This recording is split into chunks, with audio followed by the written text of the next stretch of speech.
위증 무식한 고음탱이 아니신가? 길 막지 말고 비키시지. 이 독사 같은 년이.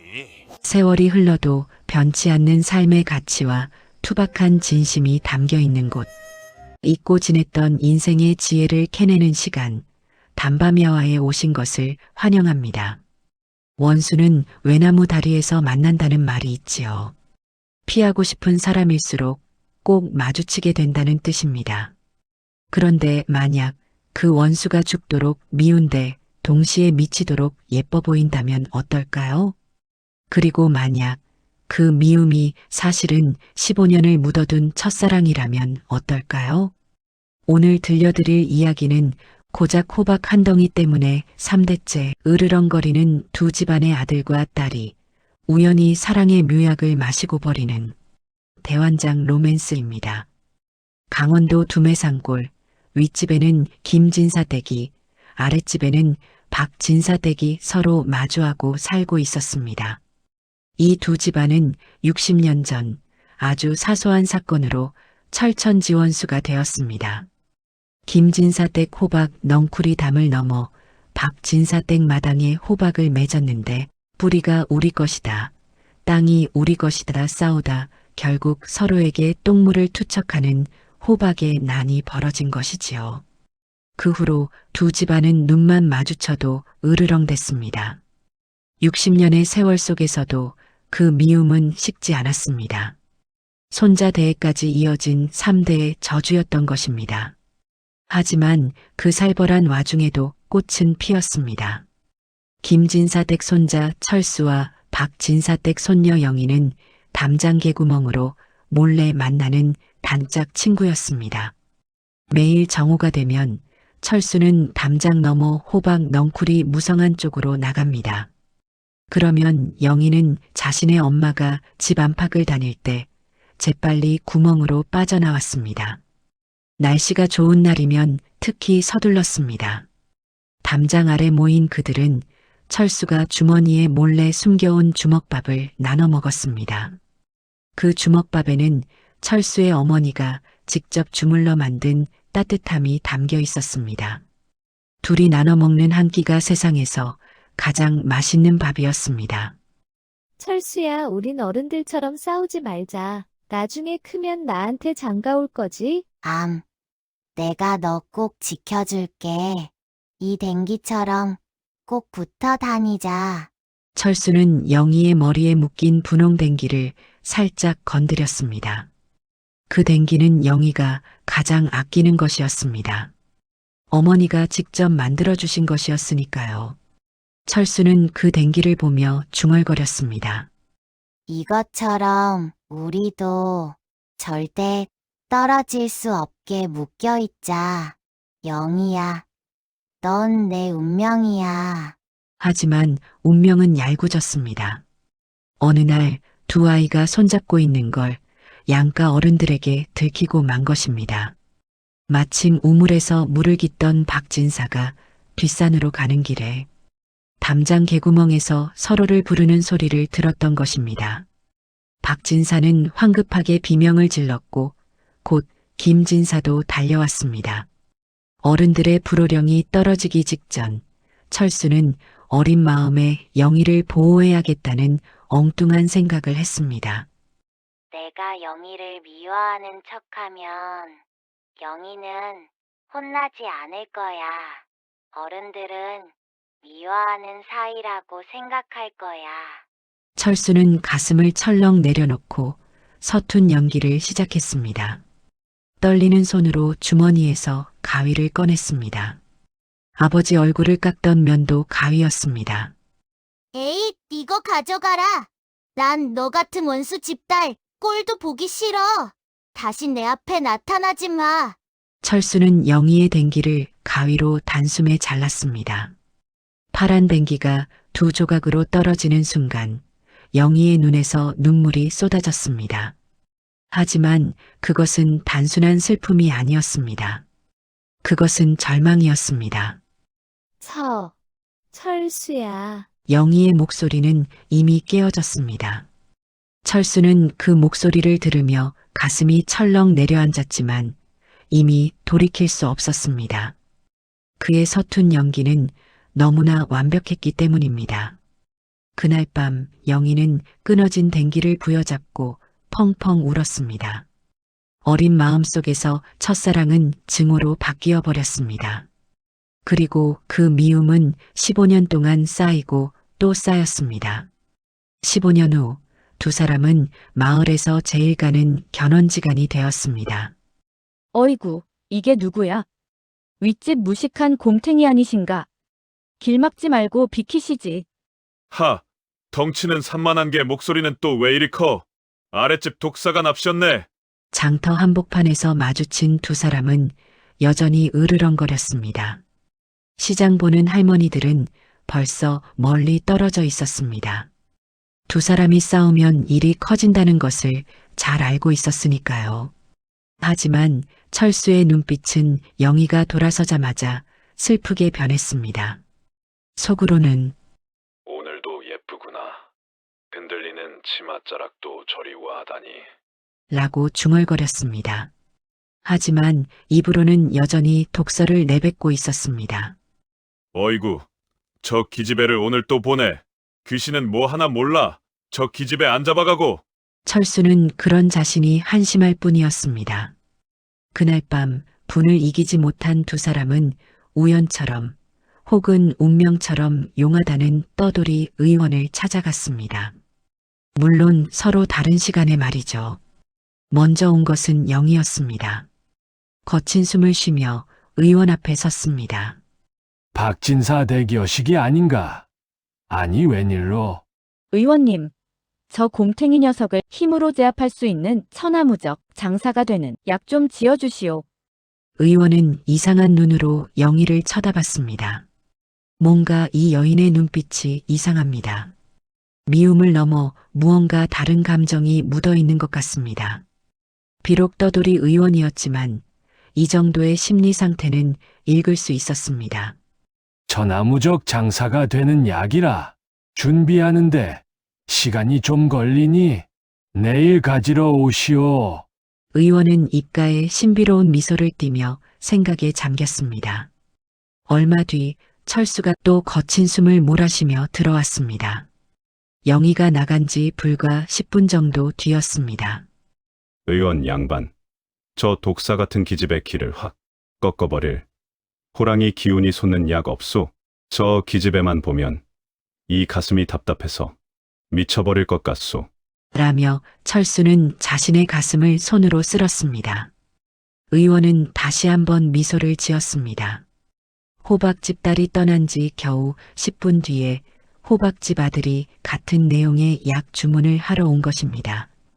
의원은 확신했습니다. 이 둘은 서로 원수처럼 만날 때마다 으르렁거리지만 사실은 자신들도 모르게 서로를 마음 깊이 담아둔 게 아닐까. 의원은 재고가 남아돌던 정체불명의 탕약을 꺼냈습니다. 이 약이 바로 필요한 것 같은데 넌 이 약이 무엇인지 모르겠지만 말야. 의원인 내가 본다면 이 약이 자네에게 꼭 맞는 약이지. 철수에게 약을 주려던 의원은 무슨 생각에서인지 잠시 멈춰 섰습니다. 의원은 잠시 눈을 감고 생각에 잠겼습니다. 힘이 세지는 약, 호랑이 기운. 이것이 만약 이 둘 중 한 명이라도 실제로 힘이 생긴다면 자신들의 마음이 어떤 것인지도 모르는 놈들이 호박을 두고 싸우던 두 집안처럼 이 둘도 진짜로 싸움이 벌어질 수도 있겠군. 그리고 누군가는 다칠 수도 있어. 아니면 죽을 수도 있어. 내가 그런 약을 팔았다간 내 목숨도 위험하지. 의원은 다시 한번 깊게 생각했습니다. 그리고 그 순간 번뜩이는 깨달음이 찾아왔습니다. 내가 본 그것들, 이 남녀 단순히 싸우는 게 아니야. 서로를 자꾸만 쳐다본다. 시선을 피한다. 가슴을 만진다. 이것은 미움이 아니라 사랑이다. 15년을 미워하고 있지만 사실은 사랑이구나. 의원은 순간 깨달았습니다. 약은 상처를 낫게 하는 것이 아니라 사람의 마음을 어떻게 쓰는지에 따라 독이 될 수도 약이 될 수도 있다는 것을, 그리고 현명한 의료인은 환자가 진정으로 필요한 것이 무엇인지 알아야 한다는 것을요. 의원은 그 탕약을 다시 제자리에 내려놓았습니다. 내 곰곰이 생각하니 더 좋은 약이 있네. 허나 그 약은 내일 받을 수 있으니 내일 다시 오시게. 의원은 철수를 내보낸 뒤 새로운 약을 만들기 시작했습니다. 그것은 바로 사랑의 묘약이었습니다. 60년간 이어진 미움을 끊을 수 있는 유일한 약입니다. 흐흐흐. 그래. 좋은 약이 있지. 이 약이 바로 둘 다가 원하는 약이야. 둘 다가 절실한 약이야. 의원은 약사발에 콩깍지탕을 부었습니다. 이것이 진짜 지혜다. 누군가는 져야 한다는 약이 아니라 모두가 이기는 약. 한쪽이 쓰러지는 것이 아니라 둘 다 일어서게 하는 약. 이 둘은 싸우면 죽는다. 하지만 이것을 마시면 살 수 있어. 더 나아가 함께 살 수 있어. 이름하여 콩깍지탕. 천하무적 콩깍지탕. 먹는 순간 세상이 달라 보일 거야. 하지만 상대를 제압하는 게 아니라 상대를 이해하게 될 거야. 다음 날 두 사람이 약을 받으러 찾아왔습니다. 자, 받으시게. 이 약을 먹으면 신비로운 기운이 돌걸세. 정말 효과가 있소. 있지. 안 믿고 말고. 이건 가장 위대한 약이거든. 미움을 사랑으로 바꾸는 약, 죽음을 생명으로 바꾸는 약, 둘 다가 살기 위한 약이야. 두 사람은 의원의 진지한 눈빛을 보고 이 약이 보통의 약이 아니라는 것을 느꼈습니다. 의원은 단순한 돌팔이가 아니었습니다. 그는 인생의 약을 처방하는 현명한 의료인이었습니다. 두 사람은 비장한 표정으로 약사발을 들었습니다. 그리고 서로 노려보며 원샷을 했습니다. 두고 보자라고 외치면서 말이죠. 하지만 그들이 삼킨 건 독약도 단순한 보약도 아니었습니다. 그것은 둘 다를 살리는 사랑의 묘약, 콩깍지탕이었습니다. 다음 날 아침 마을 어귀 우물가. 철수와 영희는 여느 때처럼 싸우기 위해 마주 섰습니다. 그런데 무언가 이상했습니다. 약효가 밤새 천천히 스며들었습니다. 마치 독처럼 또는 약처럼 말입니다. 야, 이 곰탱아. 거기 안 비켜? 뭐지? 왜 저 독사의 머리카락에서 선녀의 날개옷 같은 광채가 나지? 그리고 저 욕설. 왜 이리 감미롭지? 마치 꾀꼬리가 노래하는 것 같아. 아니다. 이상해. 뭔가 이상해. 철수는 자신의 눈과 귀를 의심했습니다. 영희가 삿대질을 하는데 그 손가락 끝에서 꽃잎이 휘날리는 것 같았습니다. 손끝만 해도 이런데 어떻게 된 일일까요? 너야말로 비켜라. 다치기 싫으면. 헐, 미쳤나봐. 저 무식한 곰탱이가 왜 갑자기 나라를 구한 장군님처럼 듬직해 보이지? 어깨도 예전보다 더 넓어 보이고 얼굴도. 아니 머리카락도 진짜 잘생겼네. 땀 냄새가 아니라 사양 냄새가 나네. 내 심장이 왜 이래? 약효가 돌기 시작한 것입니다. 이것이 바로 전설의 콩깍지 필터 부작용이었습니다. 서로를 미워하려 애쓸수록 심장은 미친 듯이 뛰고 얼굴은 홍당무가 되어갔습니다. 야, 너 오늘 좀 재수 없다. 너도 밥맛이다. 두 사람은 서로의 얼굴을 똑바로 쳐다보지 못하고 황급히 도망쳤습니다. 마치 뜨거운 숯 위를 걷는 것처럼 서로 근처만 와도 가슴이 터질 것 같았습니다. 집에 도착한 철수는 이불을 걷어차며 비명을 질렀습니다. 으악, 내가 미쳤어. 김영희가 예뻐 보이다니. 의원 놈이 준 약이 상했나 봐. 이건 독약이야. 약효는 밤이 되자 더욱 강력해졌습니다. 낮에는 이건 약 때문이야. 내일이면 깨어날 거야라고 자신을 속였지만 밤이 되면 다른 마음이 일어났습니다. 머리로는 안 돼, 우리 집안 원수야 라고 외치는데 다리는 제멋대로 담장 쪽으로 향하고 있었습니다. 손가락은 저절로 담장에 오래된 흙을 만졌습니다. 그 담장 너머는 호박 넝쿨이 여전히 무성하게 자라 있었습니다. 마치 두 사람을 자꾸만 이곳으로 끌어당기기라도 하는 것처럼. 셋째 날 밤 두 사람은 어린 시절 주먹밥을 나눠 먹던 그 담벼락에서 마주치고 말았습니다. 약효는 이제 소멸하기 시작했지만 그것이 더욱 강하게 느껴졌습니다. 마치 약 때문이 아니라는 것을 증명하기라도 하는 것처럼. 너 여기 왜 나왔어? 혹시 나 염탐하러 왔냐? 무슨 소리? 달이 너무 밝아서 잠이 안 와서 나왔다. 왜? 으르렁거려야 할 타이밍인데 두 사람의 거리는 자꾸만 가까워졌습니다. 철수는 담장에 핀 호박꽃을 꺾어 영희 머리에 꽂아주려다 멈칫했고 영희는 철수의 옷에 묻은 지푸라기를 떼어주려다 손이 닿았습니다. 손끝이 스치는 순간 찌릿한 전기가 온몸을 관통했습니다. 그리고 두 사람은 깨달았습니다. 이것은 약 때문이 아니라는 것을. 약은 이미 서서히 소멸하고 있었습니다. 셋째 날 밤 약효는 거의 다 사라질 때쯤이었습니다. 하지만 가슴은 여전히 철렁했습니다. 그리고 그것이 바로 진실이었습니다. 영희야. 너 호박꽃보다 조금 더 예쁜 것 같다. 미쳤어? 약 잘못 먹었냐? 약 잘못 먹은 것 같아. 너만 보면 여기가 터질 것 같거든. 철수는 자신의 가슴을 쿵쿵 쳤습니다. 그 투박한 고백에 영희의 마음속에 쌓여있던 15년 묵은 미움의 얼음이 녹아내리기 시작했습니다. 이 멍청한 놈아. 넌 댕기를 자른 날부터 날 미워했잖아. 왜 이제 와서? 그 순간 진실이 드러났습니다. 철수가 몸을 굽혀 영희의 눈을 마주보며 말했습니다. 영희야, 미안하다. 사실 난 그때 너를 미워하려고 댕기를 자른 거 아니었어. 어른들에게 들키면 넌 혼날까봐 나 혼자라도 너를 지킨다는 생각으로. 영희의 눈빛이 흔들렸습니다. 15년을 미워하고 있던 그 사람이 사실은 자신을 지키려고 했던 행동이었다니요.